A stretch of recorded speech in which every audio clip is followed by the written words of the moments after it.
अध्ययन कर रहे हैं। मैं आप सबको एक बहुत रोचक कहानी सुनाना चाहता हूँ। एक दंत कथा है जो मैंने आज से कुछ दिन पहले पढ़ी, और वो कथा इतनी शानदार है कि अगर आप पढ़ेंगे और आप सुनेंगे तो आपको बहुत मजा आएगा। और वो कथा है एक औरत की जिसका नाम था वैराग्यवती। ध्यान से सुनिएगा, वैराग्यवती की कथा आपको बहुत इंस्पायर करेगी और बहुत कुछ सीखने को मिलेगा आपको। उस लेडी का नाम है वैराग्यवती, और ये भगवान विष्णु की परम भक्त हैं। भगवान विष्णु को बहुत मानती हैं, बहुत पूजती हैं। एक मंदिर में बैठ के भजन कर रही हैं वैराग्यवती, और जिस भवन के पीछे मंदिर, किस भवन में वो भजन कर रही हैं, उसी भवन के पीछे, उसी मंदिर के पीछे एक चोर उसी मंदिर में चोरी करने का प्रयास कर रहा है। एक चोर उसी मंदिर में चोरी करने का प्रयास कर रहा है। अब भजन की आवाज जब उसके कानों में गई तो चोर को ऐसा लगा कि ये जो लेडी है वैराग्यवती, इसको बेवकूफ बनाया जा सकता है, ये भगवान में बड़ी आस्था रखती है। तो उसने सोचा क्यों ना राजकुमारी को बेवकूफ बनाए, और वो बाबा जी बनकर राजकुमारी के पास चला गया। सदगुरु बनकर बाबा जी के पास चला गया, राजकुमारी के पास। जैसे ही वैराग्यवती ने उनको देखा, वैराग्यवती ने प्रणाम किया, बोला महाराज जल पिएंगे? तो वो जो साधु जो बना था, हुआ नहीं था। साधु होना मुश्किल है, बनना आसान है। जल पिएंगे? तो महाराज ने बोला जरूर पिएंगे। तो वैराग्यवती जल लेकर आई। जैसे ही जल देने लगी, बाबा ने मना कर दिया, बोला रुको, तुमने दीक्षा लिया है कभी? तो वैराग्यवती बोली नहीं, मैंने तो कभी दीक्षा नहीं ली। बोला हम उस स्त्री के हाथ से जल ग्रहण नहीं करते जिसने अभी तक दीक्षा ही नहीं ली, हमें जल ग्रहण नहीं करना। और वो पलटा और वापस जाने लगा। तो वैराग्यवती बोली महाराज आप जाइए मत, आप ही मुझे दीक्षा दे दीजिए, आप मुझे दीक्षा दीजिए, सो दैट मैं आपको जल अर्पण कर सकूं। तो वो हंस के बोला कि हम विरक्तों की दीक्षा ऐसे घरों में नहीं होती, दीक्षा के लिए जंगल जाना पड़ता है, जंगल में दीक्षा दी जाएगी, चलने को तैयार हो? तो वैराग्यवती बोली महाराज अगर मेरा कल्याण हो तो मैं जंगल में जाने को भी तैयार हूं। वह बोला अपने आभूषण, गहना, जेवर, रुपया जो कुछ है सब ले लेना। राजकुमारी ने सब रख लिया और वो जंगल पहुंच गए। संत के साथ जब वो जंगल पहुंची, संत जो बना हुआ था नहीं। अब घोर जंगल में जाकर उसने वैराग्यवती को एक वृक्ष के साथ बांध दिया। घोर जंगल में जाकर उस संत ने, जो संत बना था, वैराग्यवती को एक वृक्ष के साथ, एक पेड़ के साथ बांध दिया और बोला देख ये गुरुजी का बंधन है और हम 7 दिन के बाद आएंगे, उससे पहले खोलने का प्रयास मत करना। और वो रुपया, पैसा, गहना सब लेकर चला गया। अब वो काहे को आने वाला था, सो नहीं आया। दूसरे दिन वैराग्यवती के पिता जो राजा थे, उसने देखा कि वैराग्यवती घर नहीं लौटी। तो पूरे शहर में, पूरे गांव में ढूंढा गया, वैराग्यवती का कहीं पता नहीं। तो राजा खुद अपना घोड़ा लेके जंगल में उसकी खोज में निकले। अब जब खोज करते देखे तो देखा वृक्ष से बंधी हुई बेटी। वृक्ष से बंधी हुई बेटी को देखकर कहा बेटी तुम्हें कौन बांध गया? बोला मेरे गुरुदेव ने मुझे बांधा है।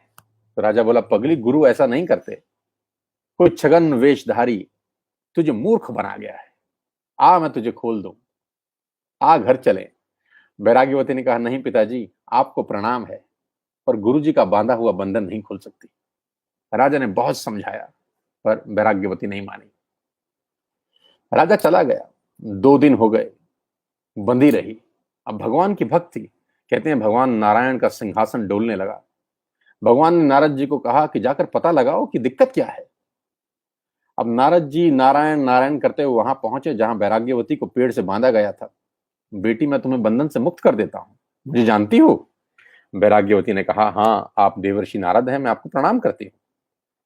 तो देवर्षि नारद बोले आओ मैं तुम्हें बंधन से मुक्त कर दूं। तुम्हें कोई ठग बांध गया है, मैं खोल देता हूं। तो वैराग्यवती ने कहा आप देवर्षि हैं, मैं आपका सम्मान करती हूं, पर गुरुजी का बांधा हुआ बंधन नहीं खुलवाऊंगी। वो बोले काहे के गुरुजी? ठग है, महाठग है। वो बोले गुरुजी के बंधन की यही महिमा है, देवर्षि नारद की 3 ही दिन में आपके दर्शन हो गए। इससे बड़ी महिमा गुरुजी की क्या हो सकती है? ना वो मुझे बांधते, ना मुझे वो आप दर्शन देने आते। नारद जी लौट गए। नारद जी लौट गए। नारद जी सीधा भगवान के पास पहुंचे। अब भगवान के पास पहुंचे तो उन्होंने भगवान जी को पूरी कथा सुनाई। बोला प्रभु चलो, आप ही चलो। तो नारायण खुद आए चतुर्भुज रूप में। मंद मंद मुस्कुराते हुए भगवान ने कहा कि बेटी, मैं भगवान नारायण हूं, मैं तुम्हें बंधन से मुक्त कर देता हूं। सारी पूजा, सारी अर्चना मुझ पर आके खत्म हो जाती है। वो बोली आप नारायण हैं, मैं आपको प्रणाम करती हूँ, पर गुरु जी का बांधा हुआ बंधन उन्हीं से खुलवाऊंगी। भगवान भी हार गए। नारद जी से बोले जाओ इनके गुरु जी को लेकर आओ। नारद जी ने बोला अब कहाँ ढूंढेंगे महाराज इनके गुरु जी को। भगवान बोले देखो पता करो, कहीं चोरी की ही तैयारी कर रहे होंगे। चोरी करते मिल जाएंगे। तो नारद जी ढूंढे ढूंढे ढूंढे तो सचमुच एक घर में चोरी करने की तैयारी करते हुए पाया। नारायण नारायण करके नारद जी ने बोला चलो भगवान याद कर रहे हैं। वो बोला भगवान और मुझे, पूरी जिंदगी पाप ही किया है, चोरी करी, चकारी करी, मुझे क्यों याद कर रहे हैं। नारद जी ने कहा जिस शिष्या को बांध आए हो उसे बंधन से मुक्त करो, भगवान वहीं खड़े हैं, चलो मेरे साथ। सिर झुकाकर आया, भगवान को प्रणाम किया। भगवान ने कहा गुरुदेव शिष्या को बंधन से मुक्त करो। बेचारे ने लजाते हुए संकोच से रस्सी खोली। पर वैराग्यवती ने बंधन मुक्त होते ही हाथ जोड़े। किसको? भगवान को नहीं, गुरुदेव को जो चोर था। और क्या बोली?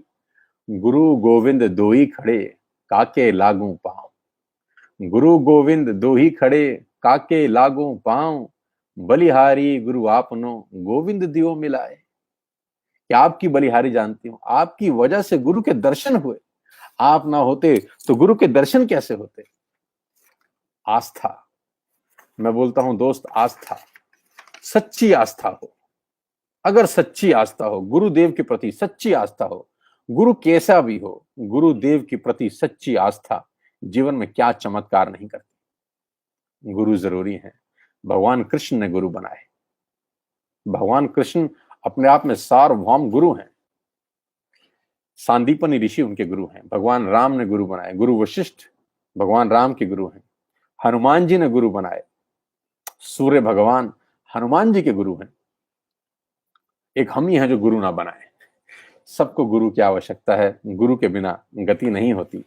मैं फिर आपसे कहता हूं दोस्त, समझाने का प्रयास करता हूं और मैं फिर कह रहा हूं कि गुरु को हाथ पकड़वा देना, आप गुरु का हाथ पकड़ना नहीं, ये भेद है। गुरु का हाथ नहीं पकड़ना, गुरु को अपना हाथ पकड़वा देना और सरेंडर कर देना, बस आगे उसकी मर्जी। मेरी एक पुरानी कहानी है, यहां पर याद आ गई, सुनाता हूं आपको। एक बाप और एक बेटी नदी पार कर रहे हैं। नदी में बहाव बहुत तेज है, पानी बहुत तेजी से बह रहा है। तो बेटी को बाप ने कहा कि बेटिया मेरा हाथ पकड़ ले, कहीं बह ना जाए। तो मेरा हाथ पकड़ ले, कहीं बह ना जाए। तो बेटी मुस्कुराती हुई बोली पिताजी आप मेरा हाथ पकड़ लीजिए। तो बाप ने बोला क्या फर्क पड़ता है कि तू मेरा हाथ पकड़े या मैं तेरा हाथ पकड़ूं।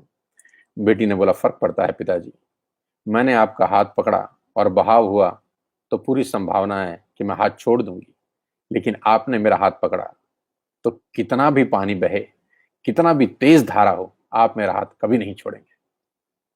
तो गुरु का हाथ पकड़ना नहीं है दोस्त, गुरु को हाथ पकड़ा देना है। सिंपल फिलॉसफी है।